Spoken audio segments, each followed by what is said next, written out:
Ahaztuta geratzen dira bigarren maila batean, baina genero indarkeriaren biktima zuzenak dira haurrak. Porque es que luego los niños se van a hacer adultos. Algunos repiten lo que ha visto, porque mi padre fue maltratado. Ana 40 urtez bizi izan da aitaren mehatxupean. Que hasta siendo bebé se nos ha pegado. O sea, que ha sido toda la vida. A mi madre también, porque yo le he visto pegarle con una barra de hierro. Euskadin iaz 1600 emakumek deitu zuten biktimen arretarako telefonora. Horietatik 44 adingabeko seme-alabak zituzten. Abaim elkarteak haur horiekin egiten du lan.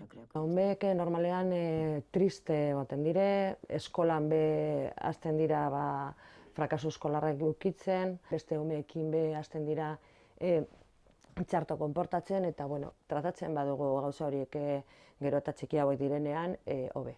Egun legearen aldetik haurrak babesteko mekanismoak badaude. Legeak aurreikusten dute adin txikikoek, adin gabekoak babestu behar dira.